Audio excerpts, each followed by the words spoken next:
नमस्कार साथियों, आप सभी का स्वागत है। पिछले कई दिनों से यूजीसी नेट जो एग्ज़ाम होना है उसके संबंध में कई सारी बातें चल रही हैं। जैसा कि 18 जून को एग्ज़ाम हुआ, फिर पेपर लीक के बात आई, 19 तारीख को उसको रद्द कर दिए गए पेपर और एग्ज़ाम की बात की गई, कही गई।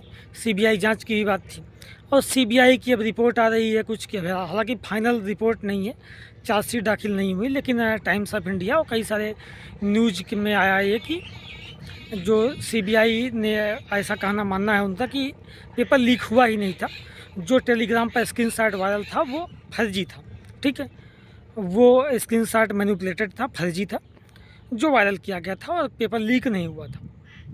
अब मसला ये है कि री एग्ज़ाम होगा या वही जो पेपर हुआ था 18 जून को, उसी को इसी के आधार पर रिजल्ट दे दिया जाएगा और आप उसी के आधार पर नेट ज़्यादा पर पीएचडी क्वालिफाइड मान्य होंगे।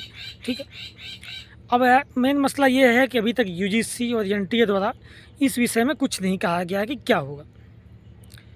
तो अब कई सारे लोग ऐसा है, कई सारे मैसेज मेरे पास भी आया कि भैया पेपर होगा कि नहीं होगा, क्या करें, पढ़ें कि ना पढ़ें, री एग्ज़ाम के लिए डिमोटिवेट हो रहे हैं, मोटिवेशन ही नहीं बन रहा है पढ़ने का अब तो। और अब उसमें कई सारे लोगों का ऐसे भी, इनका 18 तारीख वाला पेपर बड़ा अच्छा गया था, तो उनकी भी ये कहना है कि उनका ये डिमांड भी है कि भैया वही वाला पेपर अब मेरा उसी के आधार पर रिजल्ट बड़ा अच्छा होगा, पेपर बड़ा अच्छा गया था। तो अब कुल मिला के जमा बात यह है कि री एग्ज़ाम अगर होना है, जैसे डेट दी गई थी, जब तक यूजीसी नेट द्वारा और एनटीए द्वारा, मतलब यूजीसी द्वारा कुछ नहीं कहा जाता, तब तक ये मान के चलिए कि री एग्ज़ाम होना है, होगा। और उसके लिए लगातार अपना पढ़ाई करते रहिए। ठीक है, पढ़ाई बंद नहीं करना है, स्टडी चालू रखिए, रिवीजन करते रहिए। देखिए जो भी लगभग 1 महीने 10 दिन का टाइम है आपके पास। ठीक है, तो उसमें ऐसा तो नहीं, नए बच्चे तो कुछ खास नहीं कर सकते, लेकिन जो इनका पहले से जो तैयार था, पेपर बड़ा अच्छा गया था, तो वो रिवीजन करते रहें, उनका फिर से अच्छा जाएगा। ऐसा तो कुछ है नहीं।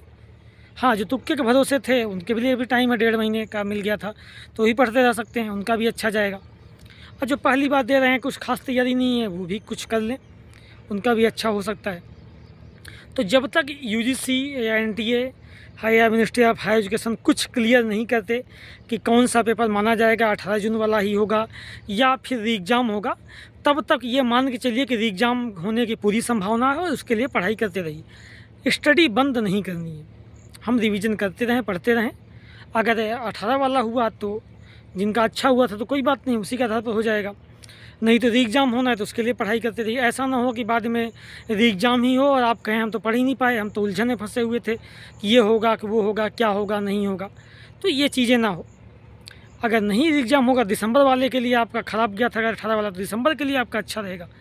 होगा तो आप इसको अच्छा देंगे, बढ़िया करेंगे। ठीक है, तो अभी पढ़ते रहिए, डिमोटिवेट मत होइए, उलझन में मत पड़िए, अफवाहों से बचिए। अभी कई सारे वीडियोज़ आपको यूट्यूब पर मिल जाएंगे, कई सारे चैनल्स मिल जाएंगे, जहाँ पर तमाम सारी बातें, 2-2 घंटे का डिस्कशन, ये होगा, ऐसे होगा।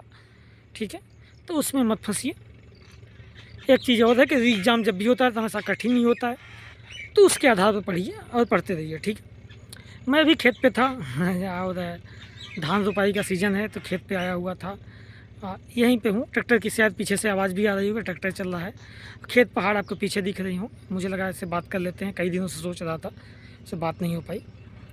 तो ये सारी चीज़ें हैं, आप पढ़ाई करिए, निरंतर जारी रखिए, बाकी जो होगा वो फिर देखा जाएगा। ठीक है, धन्यवाद।